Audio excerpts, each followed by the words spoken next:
Ever notice how things that used to send us into a total tailspin just don't anymore? You know, that's not just us getting older. It's actually our nervous system finally coming home. We often measure our personal growth by those big, loud milestones.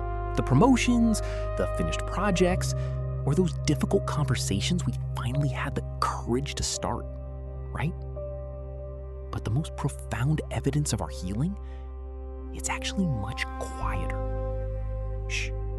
It's found in what we call the reaction gap. The reaction gap is that tiny, microscopic space between something happening to us and how we choose to respond to it. Think back to a version of us from a few years ago. You know, maybe a snarky comment from a coworker or a sudden change in plans. It would have ruined our entire afternoon. We'd feel that instant heat in our chest, that rush of adrenaline, and that immediate urge to either lash out or just shut down completely. Our brains were just stuck in a loop of high alert survival. But lately, we might have noticed a shift. Something goes wrong, and instead of an explosion, there's just a pause. It's a moment of stillness where we realize we aren't being chased by a predator. We're just experiencing a moment of life. This quiet composure, it isn't just chilling out or becoming indifferent. No, it's a sign that we've fundamentally changed our internal architecture. What's fascinating is that this isn't just a shift in our personality, it's a physical evolution of our biology. We've actually begun to move the control center of our lives away from the reactive parts of our brain and into the parts that allow us to stay present. There is a specific neuropsychological secret behind why this happens, and it's proof that we aren't just managing our stress better, we are literally building a different kind of brain. So, we're going to look at how we created this gap and the incredible things it tells us about how far we've truly come. You know, to truly appreciate the piece we're building together right now, we have to look back at that place many of us used to call home. That high voltage state of constant agitation. We know that feeling all too well, don't we? It's that low-level hum of anxiety that just lives in the chest. The feeling that the world is a little too loud, a little too fast, and honestly, a little too demanding. In this state, survival is our only language. When we're living in this mode, that reaction gap we talk about, it just doesn't exist. The space between a comment from a partner and our sharp retort is, well, it's zero. The space between a minor inconvenience and a total internal meltdown is non-existent. We aren't choosing how to feel. We are simply being lived by our triggers. It's an incredibly lonely and draining way to exist, right? Because we aren't acting as people, we're acting as reflexes. We become a series of automated defenses, constantly scanning for the next threat, the next judgment, or the next failure.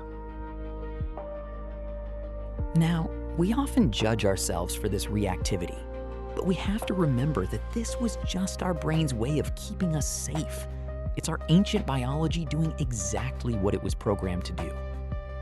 But this leads us to a profound contradiction that we've all felt deep in our bones. If these survival mechanisms were designed to protect us, why does it feel so soul-crushing to stay in that mode? Why does the very system meant to keep us alive eventually make us feel like we're losing our souls? Well, the answer isn't just stress.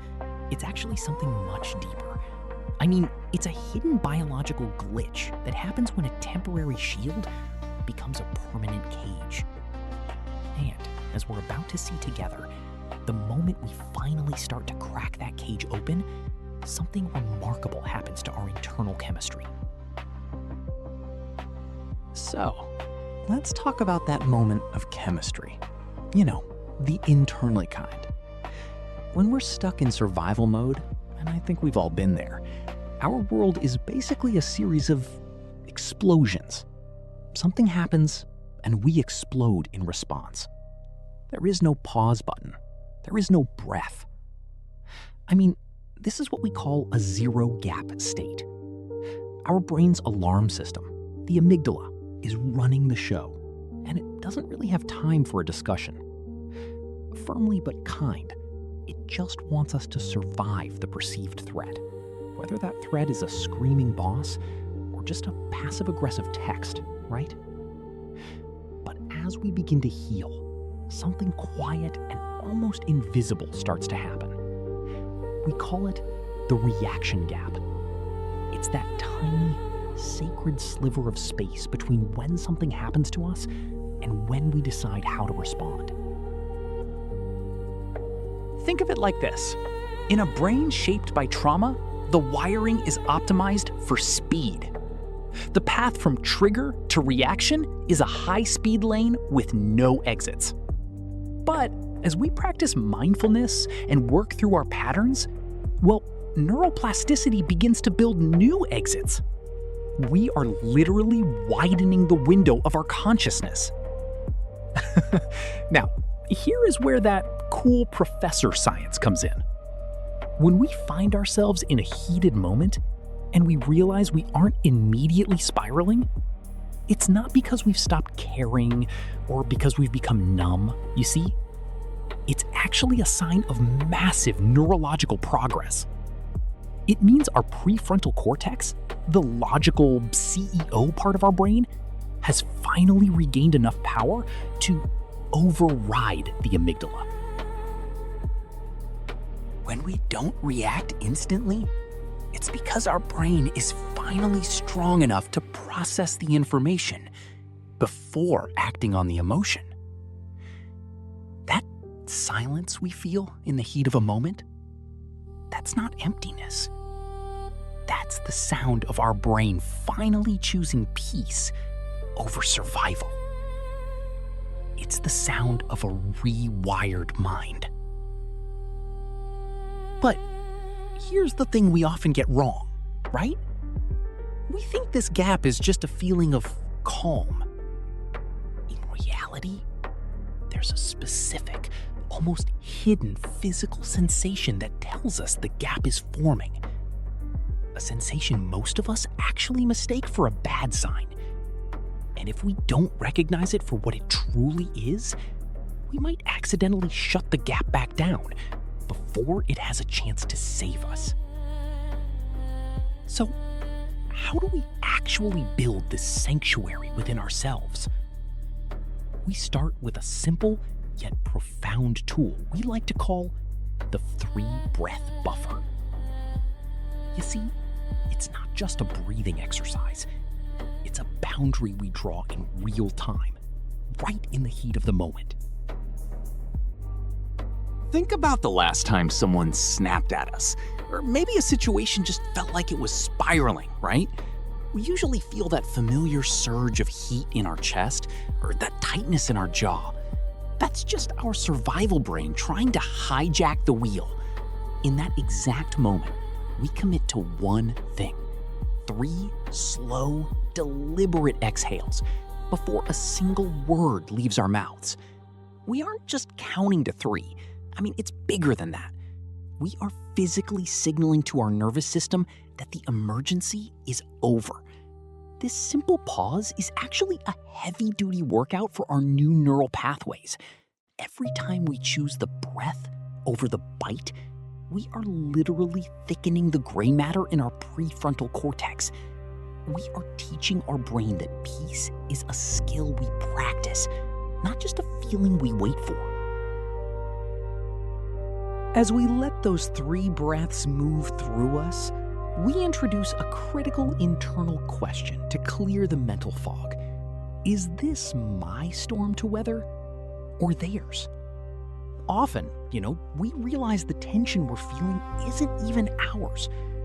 Gentle, and compassionate. It's someone else's projected stress or unhealed trauma. By asking this, we stop ourselves from catching a second-hand emotional fire. Slightly warm, smiling tone. We realize we don't have to attend every argument we're invited to. But as we start to inhabit this new gap, something fascinating happens to the world around us. Profound and slow.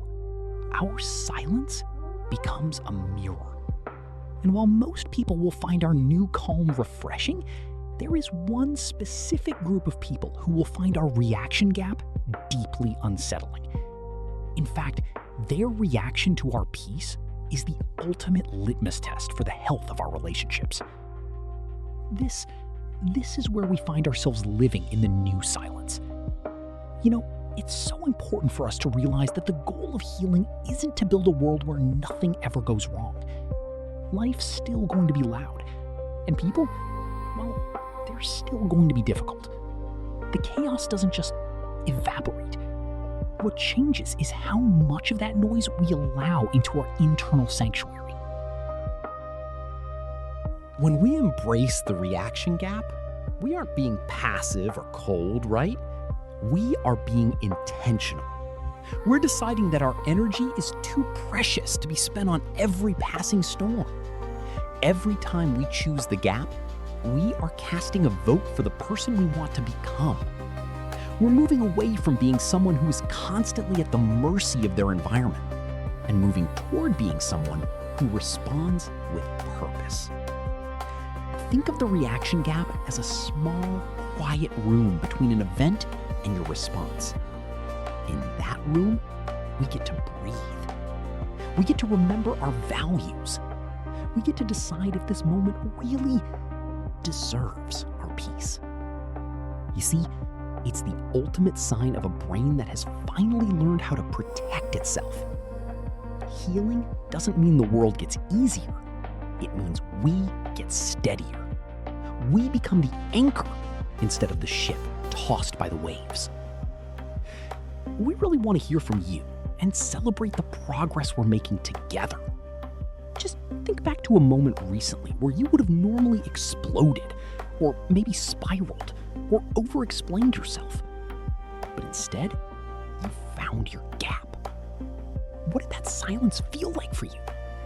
Share your reaction gap wins with us in the comments. Your stories remind all of us that this kind of growth isn't just a theory, it's a lived reality. If you're finding value in these deep dives into the human mind and want to keep exploring the layers of your own psyche, we'd love for you to join our community. Subscribe to Psyche Unveiled so we can keep walking this path of healing and self-discovery together. Until next time, stay steady and hold your space.